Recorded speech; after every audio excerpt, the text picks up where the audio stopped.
আমি সকলোৱে বিচাৰোঁ যে জনজাতিকৰণৰ যি 6 জনগোষ্ঠীৰ দাবী, এই দাবীটো ভাৰতীয় জনতা পাৰ্টীয়েও বিচাৰে যে আমাৰ এই 6 জনগোষ্ঠীয়ে বুলি নহয় আৰু কোনোবাও হয়তো বিচাৰি আছে।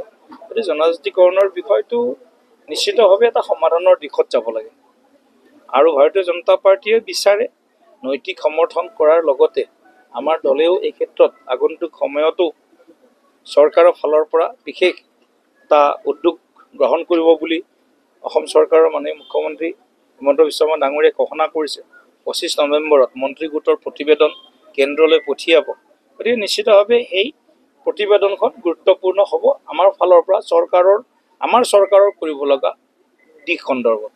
আৰু যি আন্দোলন চলি আছে আমি দেখিছোঁ যে আন্দোলন ইয়াকতো আমি অন্যায়ভাৱে কোনোবাই আন্দোলন কৰিছে এইটোতো ক'ব নোৱাৰোঁ। তেওঁলোকৰ ন্যায্য দাবীত তেওঁলোকে আন্দোলন কৰিছে। গতিকে ভাৰতীয় জনতা পাৰ্টীয়ে শান্তিপূৰ্ণ এই আন্দোলনক কেতিয়াও বিৰোধ কৰা নাই।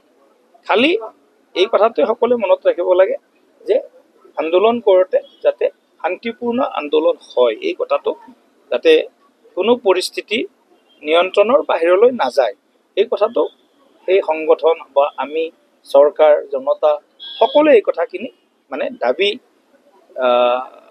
কৰোঁতে বা দাবী কৰাৰ সময়ত যে আন্দোলন হ'ব, আন্দোলনত যাতে পৰিস্থিতি শান্ত হৈ থাকে এই কথাটোত সকলোৱে গুৰুত্ব ৰাখিব লাগিব। আমি সকলোৱে বিচাৰোঁ যে জনজাতিকৰণৰ যি 6 জনগোষ্ঠীৰ দাবী, এই দাবীটো ভাৰতীয় জনতা পাৰ্টীয়েও বিচাৰে যে আমাৰ এই 6 জনগোষ্ঠীয়ে বুলি নহয় আৰু কোনোবাও হয়তো বিচাৰি আছে।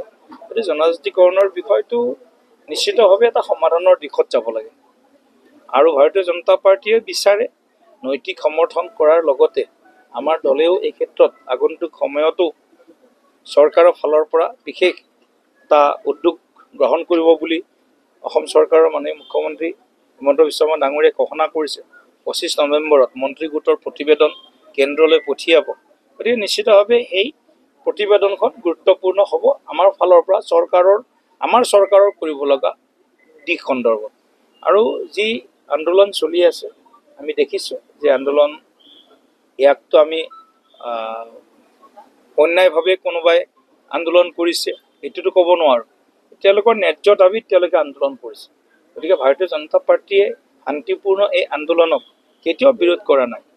খালি এই কথাটোৱে সকলোৱে মনত ৰাখিব লাগে যে আন্দোলন কৰোঁতে যাতে শান্তিপূৰ্ণ আন্দোলন হয়, এই কথাটো যাতে কোনো পৰিস্থিতি নিয়ন্ত্ৰণৰ বাহিৰলৈ নাযায়, এই কথাটো সেই সংগঠন বা আমি চৰকাৰ জনতা সকলোৱে এই কথাখিনি দাবী